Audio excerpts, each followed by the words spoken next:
मेरो favourite hair style भनेर दाजुले आफ्नो कपाल चिन्डै काट्नु भएको रहेछ।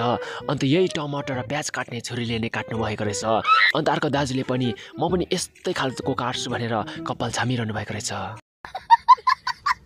सबैभन्दा पहिला एबाट स्टार्ट हुन्छ भनेर दाजुले ए फर एप्पल भन्दै एप्पल टिप्न थाल्नुभयो। अन्त म डल्लै खाँदिनँ भनेर आधी मात्रै खान्छु भनेर काट्न थाल्नुभयो।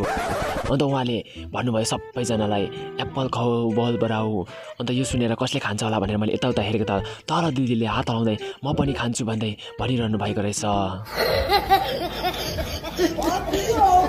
तर यो सबै कुराहरू खानुभन्दा पहिला चाहिँ प्रार्थना गर्नुपर्छ भनेर दाजुले भन्नुभयो।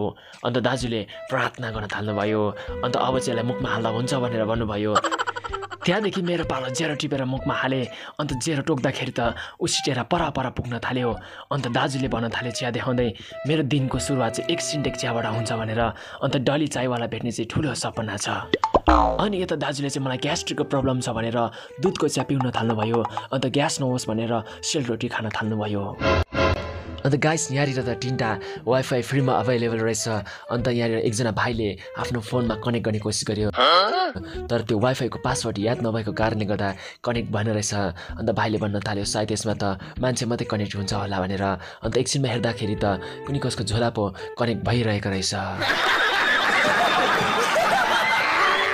त्यहाँदेखि दाजुले भन्नुभयो भाइको भिडियोलाई चाहिँ एकदमै लाइक गरिदिनुहोस्। लाइक गरिदिनु भएन भने चाहिँ तपाईँहरूको औँला पनि यो चपिङ बोर्डमा राखेर यो सलाद काटेको जस्तै म चट काटिदिन्छु। अन्त कमेन्ट बक्सहरू एकदमै खाली नराखिदिनुहोस्। कमेन्ट गरेर एकदमै भरिदिनुहोस् जसरी यो बोलमा सलादको आइटमले भरिएको छ। तर यतापट्टि काटेर राखेको बोलको सलाद चाहिँ दाजुले टिप्दै खाँदै घटाउनु हुँदो रहेछ। अन्त आफ्नो जिउ चाहिँ बढाउनु हुँदो रहेछ। अन्त टिप्दै यता दिदीलाई पनि दिनु हुँदो रहेछ। अन्त दिदी चाहिँ खम्की नखम भइरहेको रहेछ तर एकदमै खानु मन परेकोले गर्दा खानु हुँदो रहेछ। अन्त यो कुरा चाहिँ तल नदेख्ने ठाउँमा राखेको सिसिटिभी क्यामेराले रेकर्ड गरिरहेको रहेछ।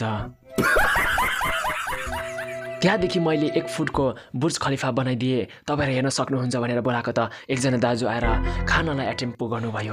अन्त यहाँनिर चाहिँ एकदमै अचम्म भयो।